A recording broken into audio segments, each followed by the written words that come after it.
오늘도 우리가 살아가면서 설교자들이나 또는 목사들이 하나님의 말씀을 바르게 전하면 기쁨으로 받고 그들의 삶도 아름다우면 즐겁게 따라야 되지만 혹 말씀은 바르게 전하는 것 같은데 그들의 삶이나 행동이 거짓됐다고 한다면 우리는 그 거짓된 행동은 따를 필요가 없습니다. 그렇다고 해서 말씀까지 버리지 말라는 겁니다. 마치 이런 예화가 있지 않습니까? 아이들을 잘 이렇게 어린아이를 잘 이렇게 목욕시켰는데 목욕물이 더럽다고 버리는데 아기까지 버리면 안 되잖아요. 목욕물만 버려야지 아기까지는 버리지 말라라고 하듯이 우리가 잘 분별할 수 있는 게 필요하다. 그럼 분별하려면 성도들의 책임이 있는 겁니다. 성도들이 분별의 능력을 가지고 있어야 돼요. 우리가 항상 기억해야 될 것은 모든 것을 한쪽에다만 이렇게 위탁해 버리면 위험 요소들이 많이 발생합니다. 한쪽만 문제가 있는 게 아니거든요. 함께 문제가 있기 때문에 그래서 예전에 손봉호 우리 장로님께서 쓰셨던 그 책 제가 자주 언급하지 않습니까? 윗물이 더러워도 윗물이 더러우면 아랫물이 더럽잖아요. 그러나 그 말씀 윗물이 더러워도 우리가 아랫물이 좀 깨끗하게 할 수 있는 방법을 찾아보자. 더러운 물이 오지만 필터를 잘 사용하면 깨끗한 물이 되잖아요. 그런데 더러운 물이 온다고 계속 가만히 있으면 더러운 물이 되는데 누군가가 거기에서 필터 역할을 하면 그 다음 사람들은 깨끗한 물을 먹을 수 있지 않겠습니까? 그러니까 성도들도 마찬가지로 필터 역할을 하는 자세가 매우 중요하다라고 할 수가 있는 것입니다. 그래서 교육자들이 어떤 존재인지, 왜 하나님께서 교육자를 세웠는지 바르게 이해하는 게 중요하지만, 그러나 교육자들은 사도가 아니고 교육자들은 더불어 하나님이 아니시다라고 하는 겁니다. 그래서 마치 교육자들이, 목사들이 자신이 사도인 척 혹은 목사인 척 하는 건 거의 100% 사기꾼이 되는 겁니다. 그는 사단의 그 놀이개로서 교회에 있는 거죠. 목사에게 그러한 직분을 준 적이 없어요. 사도도 아니고 더군다나 본인이 그리스도인 전혀가 아닌 거죠. 그래서 항상 기억해야 될 것은 목사는 바로 복음의 일꾼이다. 하나님의 말씀을 잘 전달하는 자요, 성례를 집행하여서 성도로 하여금 하나님을 온전히 섬기게 하는 일에 쓰임받은 직분자이다 라고 하는 것을 목사인 저도 항상 기억해야 되지만 여러분도 항상 그렇게 기억하고 있어요. 우리 함께 생각하고 있어요. 그래야지 서로가 선을 넘지 않습니다. 그죠? 그러지 않으면 되게 위험한 일이 많이 생각납니다. 그래서 예전에 저도 어릴 적 보면은 부흥사 목사님이라 주의 사자가 하는 말을 그럼이 벌벌 떠는 거예요. 주의 사자가 하니까. 그죠? 근데 그때는 참 그 말에 그냥 두려웠는데, 요즘 생각이 그때 그랬으면은 내가 이렇게 대답했으면 좋았을 텐데, 주의 사자가 이런다 그러면 감히 주의 호랑이한테 얘기하고, 그렇게 말해야 되지 않나 할 정도로 사실은 성경이 우리에게 가르쳐 주는 거, 믿음의 선배들이 가르쳐 준 건 명확했는데 왜 이렇게 이상한 기독교가 되었는지 우리가 살펴봤듯이 앞서 정확하잖아요. 교직자의 의무가 뭔지라고 하는 거죠. 그래서 우리는 이 이슬을 잘 가지고 있어야 된다. 오늘은 교육자들의 의무, 그렇다고 하니까 교육자들 어떤 의무를 가지고 있는지 살펴볼 건데 50페이지 밑에 보게 됩니다. 그러니까 절대로 교육자는 누군가 위에 군림하는 자가 아니다. 교황이 아닌 겁니다. 그러니까 대선 그냥 기독교가 마치 변질된 로마 캐톨릭처럼 바뀐 거죠. 그러니까 목사들이 마치 교황과 같은 그런 의식을 갖는 거예요. 되게 기가 막힌 노릇 아니겠어요? 근데 문제는 그렇게 행동하면은 성도들이 정신 바짝 차리고 아닙니다라고 해야 되는데, 그죠? 못하는 거죠. 되게 쉽지는 않죠. 그렇게 할 용기도 없고, 그럴 때는 사실은 조용히 가서 이야기하고, 그래서 듣지 아니하면 조용히 떠나야 되는데, 그러지 못하니까 자꾸만 교회도 변질된 그 로마 교회처럼 가고 있는 게 아닌가 하는 생각이 좀 듭니다. 그래서 오늘 믿음 선배들이 했던 말씀을 우리는 서로가 목사인 저도 또 성도인 여러분도 잘 이게 이해하고 또 바른 지식을 가지고 있어야 된다는 거죠.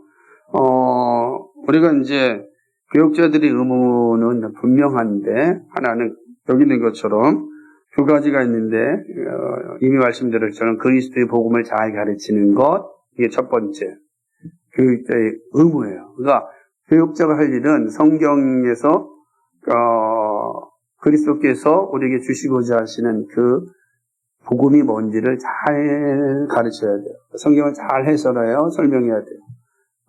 오늘 여기 박정희 선생님이 기도했던 것처럼 목사의 직무가 이 그리스도의 복음을 잘 가르치는 거다. 그러려면은 정말 열심히 연구하고 준비해야 되는 것 아니겠습니까?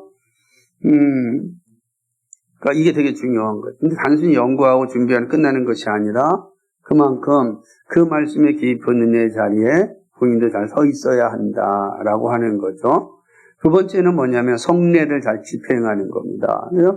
하나님께서 반드시 왜냐하면 왜 두 가지 뭐가 있냐면 성례, 성찬과 세례는 반드시 말씀과 함께 집행되는 겁니다. 그러니까 말씀 없이 성례가 진행되는 게 아니에요. 세례와 성찬도 뭐가 항상 있어야 돼요? 말씀이 있어야 돼요. 말씀이 없는 세례와 성찬은 사실은 불완전한 겁니다. 그러니까 반드시 교육자들에게 말씀과 함께 세례와 성찬을 베풀게 한 겁니다. 이게 두 가지 의무예요. 되도록이면 선교사님들 가운데 혹시라도 아직 교육자가 아님에도 불구하고 나가서 선교할 때 세례를 할 때 또 성찬을 행할 때 어려우니까 이게 베풀거든요. 이런 어려운 상황이 있다. 그래서 최근에 우리 교단도 한시적으로 로지에서 선교사님들이 세례와 성찬을 베풀 때 인정해 줍시다. 그래가지고 한시적으로 인정해 주는 거예요. 그러나 그도 사실은 더 좋은 건 파송한 교회 목사님을 불러야 됩니다. 그게 제일 좋은 거예요. 가서 그 현장을 보고 함께 세례를 하고 성찬을 베풀고 오는 것이 가장 좋죠. 시작은 그렇게 하는 게 가장 좋죠. 그래서 그곳에서 교회가 세워지고 그곳에서 목회자가 나오면 그 목회자가 이제 세례를 베풀고 성찬을 베풀게 하면 더 좋은 거죠. 근데 선교사님들은 혹시 이제 전문의 선교사였다고 한다면 그거는 다 바뀌는 거고 또 반면에 주변에 목사 선교사가 있으면 또 불러서 세례와 성찬을 함께 해달라고 요청하면 가장 좋습니다. 그러니까 믿음의 선배들은 이런 어떤 상황들을 잘 지켰으면 좋겠다라고 하는 거예요. 이 한시적인 것이 영구적이 되면 안 된다라고 하는 것입니다. 그게 교육자들이 가질 의무다라고 하는 거죠. 그래서 이 교육자들은 정말로 설교를 한다고 할 때 성경이 말하는 것이 무엇인지 잘 풀어서 해설해 주는 거예요. 그러니까 설교와 함께 성경 공부도 잘해야 된다. 지난주에 살펴봤지만 캐리그마와 디다케와 그다음에 코이노니아 이 세 가지를 잘하는 게 교육자들의 의무이다라고 하는 것이죠. 그래서 이제 그 중에 이제 디다케라고 하는 게 가르침 아닙니까? 잘 가르쳐서 그들로 하여금 하나님의 뜻을 잘 알게 하는 겁니다. 그러나 거기에만 머무는 것이 아니라 권징을 시행하는 것도 교육자들이 있다. 우리 51페이지 맨 위를 한번 보면 한번 그뿐만 아니라 같이 읽어볼까요? 시작. 그뿐만 아니라 교육자들은 마음이 약한 사람들을 위로하고 격려해야 하고 사단의 여러 가지 시험에 넘어가지 않도록 이들을 무장시켜야 하고 범법자들을 견책하고 가오에 빠져있는 자들을 올바른 길로 불러내고 넘어진 자들을 일으켜주고 주님의 양무리로부터 이리를 쫓아내도록 힘쓰고 사악한 자들을 지혜롭고 엄격하게 질책해야 하고 큰 사악에게 눈짓을 해서는 안 되고 큰 일을 북가해서도 안 돼.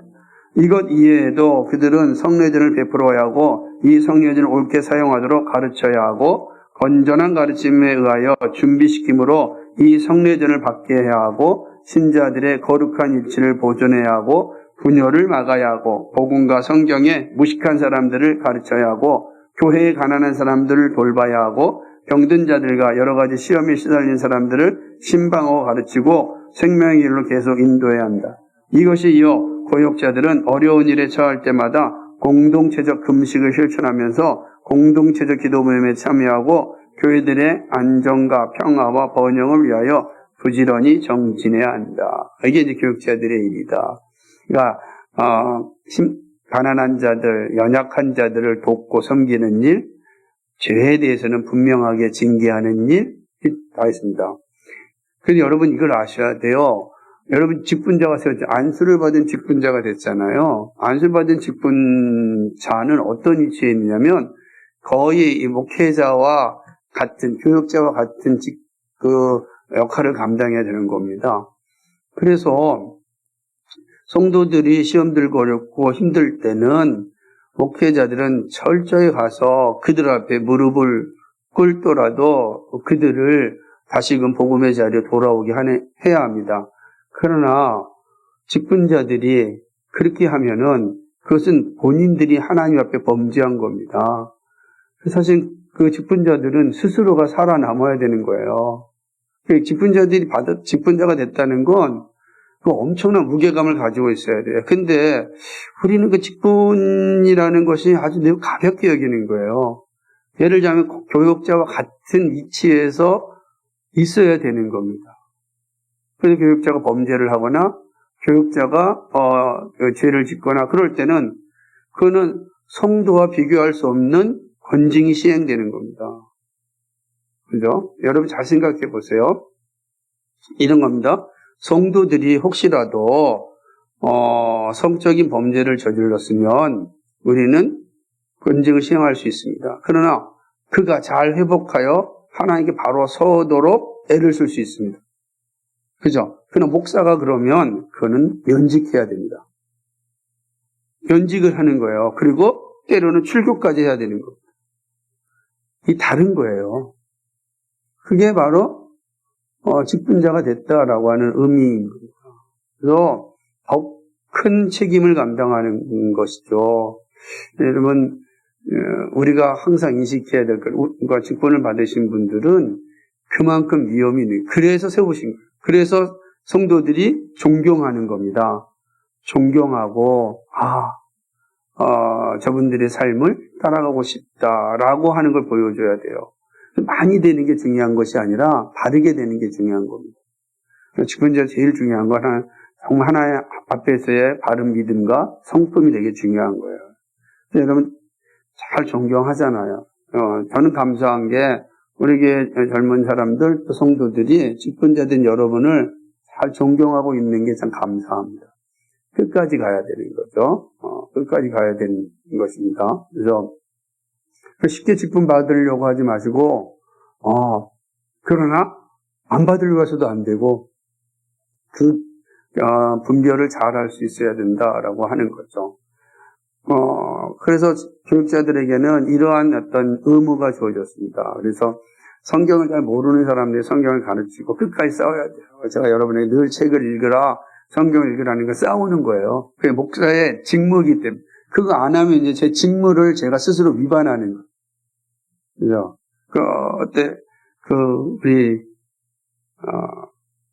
제가 직무를 위반하길 원하십니까? 아니잖아요. 그죠? 그리고 제가 책을 읽으세요. 대표님, 꼭 책 읽어야 됩니다. 그럴 때는, 우리 목사님이 직무를 충실하게 감당하고 있구나. 이렇게 생각하면 돼요. 그죠? 네. 그래서, 여러분들이 그 일들을 잘 하셔야 돼요. 제가 20년 동안 한 번도 포기하지 않았거든요. 때때로 포기하고 싶은 말이 너무 많아. 괜히 책 읽으라고 그러는 거 아니야? 읽으라고 할 때, 싫어요.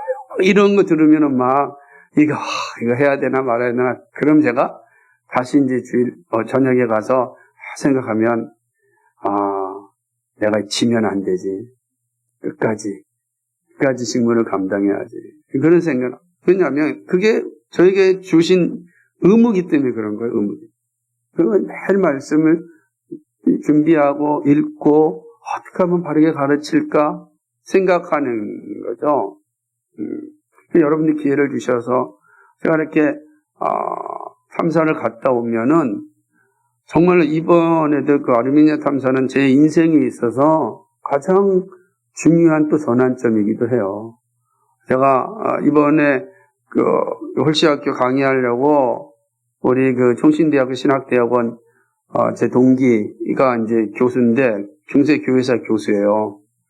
근데 그 친구가 이번에 책을 이렇게 두꺼운 걸 냈어요. 그래서 기쁜 마음으로 사가지고 제가 연구한 부분들을 다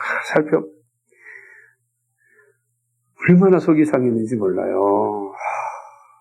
그래서 이제 책이 나오면 그 내용들을 다 인용을 해가지고 다를 겁니다. 그러니까 보는 방향이 다른 거죠. 그래서 저는 믿음의 선진들이라 표현했는데 그 친구들은 그냥 로마 캐톨릭 신학자들의 글을 다 인용해서 이단이라고 다 써 있어서 너무 마음이 아픈 겁니다. 좀 우리가 그래서 목사도 끊임없이 공부를 해서 아닌 것은 잘 가르쳐줘야 되고 그거를 제시해야 되는구나 라는 것을 또 이번에 깨닫게 되는 상황이었습니다. 그래서 여러분도 목사의 의무를 충실하게 할 수 있도록 잘 도우시고 격려하시고 또 함께 해줘야만 된다라고 하는 거죠. 그럼 이제 치리에 대한 문제를 보게 되면 치리는 뭐냐면 말 그대로 이제 죄에 대하여서 재판을 하는 겁니다. 교부들 시대에도 파문이 실천된 적이 있습니다. 그리고 교회적인 심판이 하나님의 백성들에게 적용되곤 하였습니다. 그래서 사실은 이 목사가 치리를 잘 하려면 어떻게 해야 되냐면 단순하게 성경에 대한 지식만 알고 있으면 안 되는 거예요. 그래서 사회적으로도 잘 알고 있고 법리적으로도 잘 알고 있어야 되는 겁니다. 그러지 않으면 안 되는 거예요. 그래서 기본적인 법리도 기본적인 이 사회적인 인식도 정치적인 상황도 다 가지고 있어야 됩니다. 왜냐하면 치리를 해야 되기 때문에 그런 겁니다. 합당하지 않으면 안 되기 때문에 그런 겁니다. 최근에도 우리나라 헌법 제1조가 뭡니까? 우리나라 헌법 1조가? 크게 얘기해 시작. 네, 대한민국 민주공화국이다. 그 다음에 모든 주권은 어디서부터 나온다고요? 국민으로부터 나온다. 이게 엄청난 선언인데, 우리 가지고 있는 교회의 헌법 규칙에도 이 조문이 딱 써 있어요. 네? 그러니까 우리 교단의 헌법 규칙의 1조 3항에 보면은 모든 교인은 다 주권을 가지고 있어요. 교회에 대해서. 그래서 모든 교인은 소원할 수 있고 상소할 수 있고 다 재판할 수 있는 권리가 모든 교인들에게 있다. 여러분이 그 할 수가 있는 권리를 가지고 있는 거예요. 그거를 받느냐 안 받느냐는 재판국이 노예에 있지만 권리는 우리에게 있다. 권리가 있다고 다 되는 건 아니잖아요. 그죠? 그렇다는 거예요. 그러니까 이런 것들도 잘 이해를 하고 있어요. 그게 바로 교육자들에게 주어진 거예요. 치리를 잘해야 된다. 근데 한국교회는 참 어려워요. 한국교회의 정서라는 게 정이 많아가지고 참 치리하기가 어려워요. 그래서 한국교회에서의 저는 제가 아는 치리 중에 하나에 오늘 예수님의 말씀을 따라서 하는 치리 중에 하나가 뭐냐면 내버려 둠이 치리입니다. 더 이상 관여하지 않고 포기하는 거 그게 제가 사용하는 치리입니다. 그러니까 이게 참 저는 한국교회에서 가장 선용하는 치리가 아닌가 생각을 해요. 제 개인적으로는 참 어렵잖아요. 우리가 이 치리하기가. 그러나 치리는 또 교육적 의미이기 때문에 해야 된다라고 하는 것이죠. 왜냐하면 이 치리를 통해서 교회가 바로 세워져야 하기 때문에 그런 것입니다. 거기 보면 치리의 마지막 왜냐하면 한번 읽어볼까요? 시작. 왜냐하면 사도의 증언에 의한즉 주님께서 자기에게 교회의 권위를 주신 목적은 교회를 세우기 위함이지 교회를 파괴하기 위함은 아니기 때문이며 또한 그 이유는 가라지를 뽑다가 알곡까지 뽑아버릴까 하는 하기 때문이다. 그러니까 우리가 이제 재판을 하는 이유 중에 하나가 뭐냐면 성도를 옳게 세우기 위함인 거죠. 그러니까 재판은 교회를 허물기 위하여 치리하는 게 아닙니다. 교회는 교인을 바로 세우고 교회를 거룩하게 세우기 위하여 하는 거예요. 그 목적이 사라지면 안 돼요. 사랑이 우선되어진다. 세상법은 그러지 않잖아요. 조문만 따지잖아요. 세상법은 다 조문만 따져요. 조문과 절차만 봅니다. 그 조문과 절차가 합당하면 그대로 그 사람들의 심정을 생각하지 않아요. 조문과 절차에 따라서 판결을 합니다. 그러나 교회 재판은 그러지 않거든요. 교회 재판은 교회를 세우고 사람을 회복하기 위하여 하는 겁니다. 그래서 이거를 잘하기 위해서는 정말로 많은 지혜가 필요하다. 이것이 의무자들에게 주어진 겁니다. 심지어 여러분 이제 중요한 건 뭐냐면 사악한 이 교역자들의 그 말은 어떻게 해야 되겠는가? 제가 앞서 말씀드렸듯이 이 말까지 그 입에서 나오는 게 성경이 말하는 말씀이라면 아멘으로 받아야 되는 거예요. 그러나 그 사악한 자들 따라갈 필요는 없다는 거죠. 이게 되게 중요한 거예요. 그래서 예를 들자면 악한 설교자들의 설교가 하나님의 말씀입니까? 라고 했을 때 여러분 어떻게 대답하시겠어요? 우리 배미수사님. 악한 설교자들의 설교가 하나님의 말씀입니까? 되게 어렵죠. 근데 어려운 게 아니고요. 악한 설교자에서 하는 설교가 성경의 가르침이라면 그건 하나님께 주시는 거예요. 그러나 악한 설교자의 삶은 쓰레기같이 버려야 되는 거예요. 말씀을 버릴 수는 없어요. 이게 되게 어려운 거예요. 그 왜냐하면 우리 심리적으로 저놈이 악한데 저 말을 듣고 있어? 어렵잖아요. 어려운 거예요. 쉽진 않지만 원리가 그렇다. 한번 읽어볼까요? 뿐만 아니라 시작. 뿐만 아니라 우리는 도나티스트주의자들의 오류를 몹시 싫어한. 왜냐하면 이들은 성년의 증가, 집례가 교육자들의 삶의 좋고 나쁨에 따라 효력이 있기도 하고 효력이 없습니다. 주님께서 그러므로 무엇이든지 저희 말하는 바는 행하고 지키되 저희 행위는 본받지 말라. 저희는 말만 하고 행치 아니하며 라고 하셨기 때문에 우리는 그리스도의 음성이 사악한 교육자들의 입을 통하여 나오더라도 그것에 귀를 기울일 것을 안다. 성례전이란 그리스도의 제정의 말씀에 의해 성화되기 때문에 비록 합당치 못한 교육자들이 그것을 베풀더라도 믿는 성도들에게 효력을 일으킨다는 사실을 우리는 알고 있다.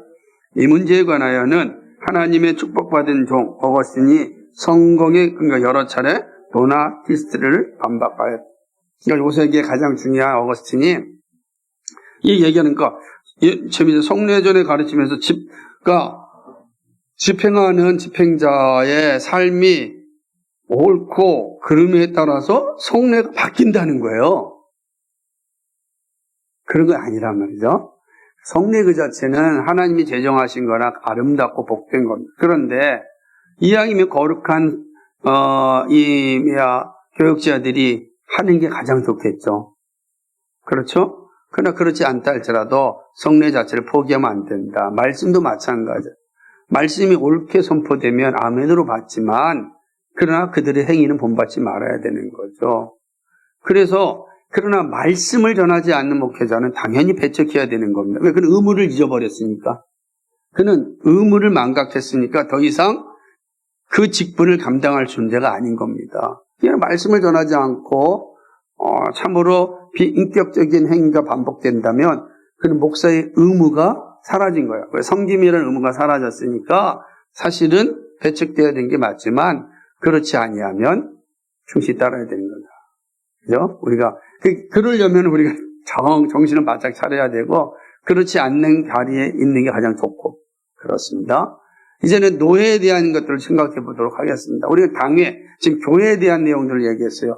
하나님께서 이 교회를 세우셨을 때 질서 있게 세웠는데 그는 이 당회가 있고요. 그 다음에 노회를 허락하시. 왜냐하면 모든 목사들이 모여서 공교회를 이끌어가기 위하여 노예가 필요한 겁니다. 공교회. 그러니까 우리 교회만 존재하는 게 아니잖아. 옆에 교회도 존재하니까 지금은 교파가 있지만 이 당시만 해도 공교회적으로 하나였기 때문에 그래서 신앙 고백소를 예를 들면 네덜란드에서 신앙 고백 회의가 열린다 그러면 유럽에 있는 전 지역에서 다 대표들이 와가지고 신앙 고백소를 만든 거예요. 대표적인 게 웨스트민스터 신앙 고백소는 전 유럽에서 다 와가지고 웨스트민스터 신앙 고백소를 작성하였습니다.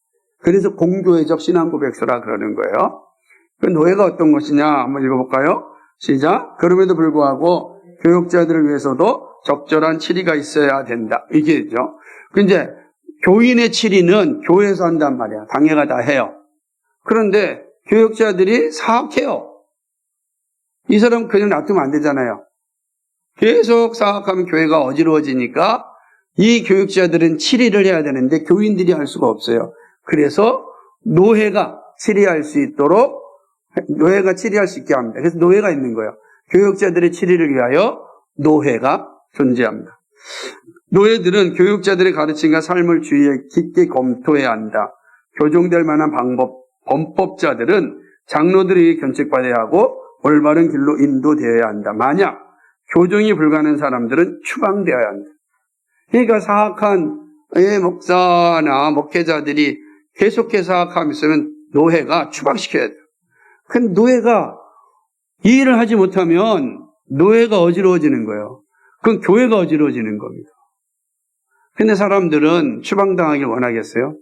아니야, 얼마나 징그럽게 나타나지만. 그래서 정말 노예는 유심히 살피고 면밀히 살피고 어떤 것에도 하자가 없는지 잘 살펴서 목회자들에 대한 치리를 해야 돼요.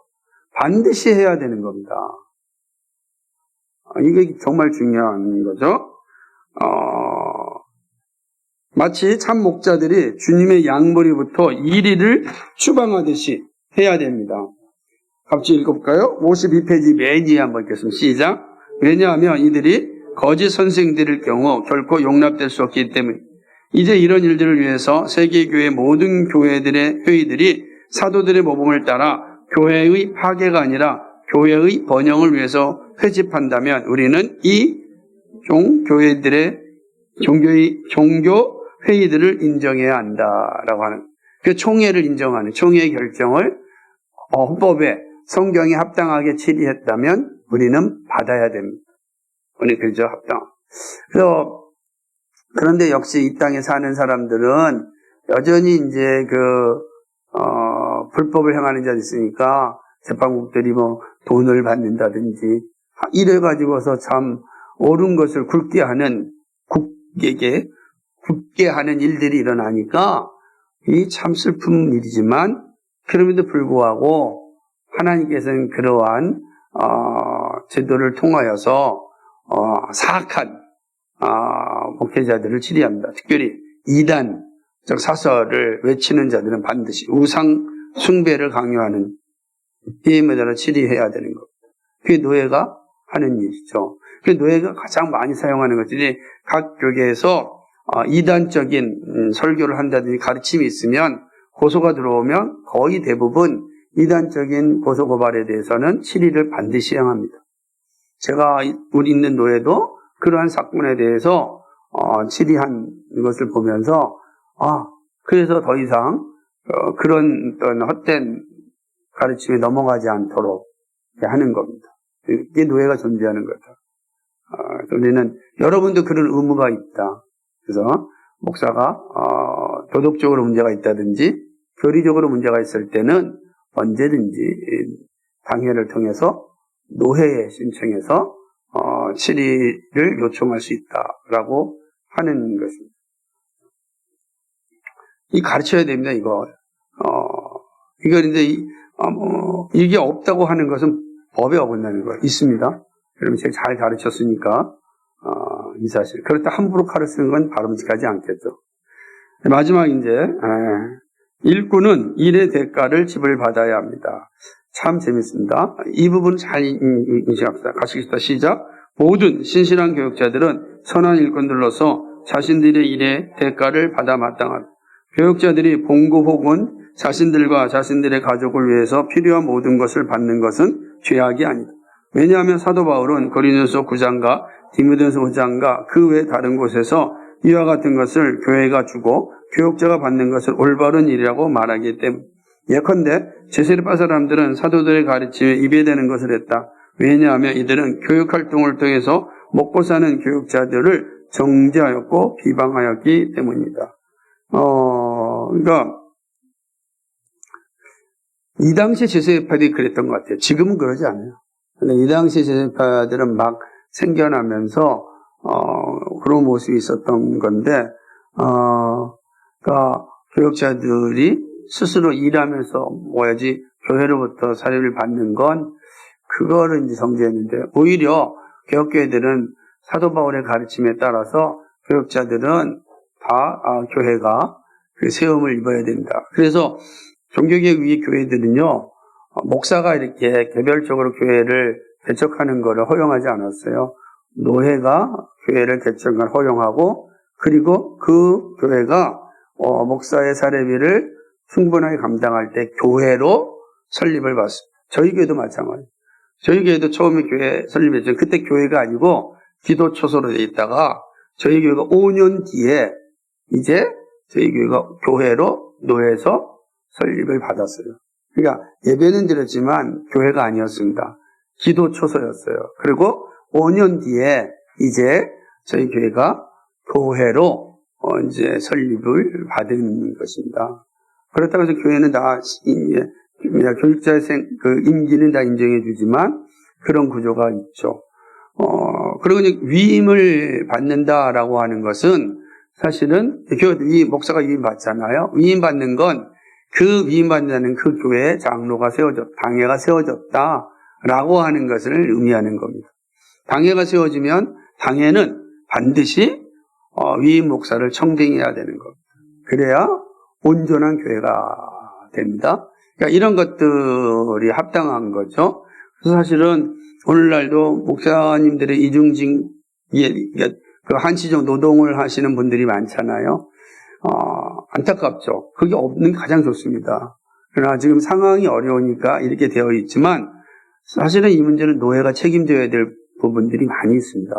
노예가 이분들의 삶의 문제를 교회와 함께 일정 부분 책임지는 것이 그것이 원래 공교회의 아름다운 모습인데 한국교회는 그런 부분에 있어서 많이 미진하고 이제 조금씩 올라가고 있고, 그래서 제가 끊임없이 교회 안에 대사회적으로 외쳤던 것 중에 하나가 이제 목회자들의 이제 퇴직 문제를 해결하는 거. 지금은 이제 표준 사례비 문제를 계속해서 이야기합니다. 원래 공교회가 가지고 있는 정신이었습니다. 그래서 제가 지난번에 위근어들, 왈도파의 후예들인 미션 디모데는 동일하게 표준 사례비를 다 가지고 있습니다. 10,000명이 모이는 교회나 10명이 모이는 교회나 똑같습니다. 목사들은 똑같은 거예요. 10,000명이 모이니까 대단하게 많이 가져야 되고 10명이 모이니까 적게 가져야 돼요. 이거는 격파적인 정신이 아니고 성경의 정신이 아니라 사례비는 다 동일하다. 그래서 모든 목사는 동일하다. 이거를 가르쳐야 돼요. 이게 선배들이 가르쳤던 건데 우리는 그러지 않죠. 그러니까 마치 10,000명 모이는 교회의 목사는 대단한 능력 있는 사람처럼 생각하고, 왜냐하면 그만큼 많이 받아가거든요. 그러니까 바른 게 아니다. 그죠? 꿈 같은 이야기죠? 그죠? 이 얘기 들으면 우리는 꿈 같은 이야기 같은데 그러지 않습니다. 그래서 그 이전에 부교육자들의 동역자 협약서도 만들었고, 지금 이제는 이런 거에서 성경이 가르치고 믿음의 선배들이 가르쳐줬던 그 위치를 잘 갔으면 좋겠다.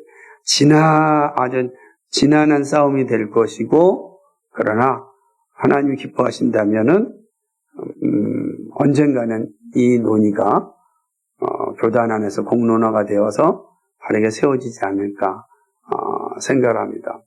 그렇게 보는 이유 중에 하나가 한국교회가 10년 후에는 이런 모습으로 살아있기가 어려울 것 같습니다. 지금 주일학교가 없고 서울에도 지금 초등학교가 폐교되고, 주일학교죠. 초등학교가 폐교되고, 서울에도. 이런 상황에서 10년 뒤를 한번 생각해 보십시오. 그러니까, 한국교회를 생각한다면, 이 일들이 필요하지 않나. 이상입니다.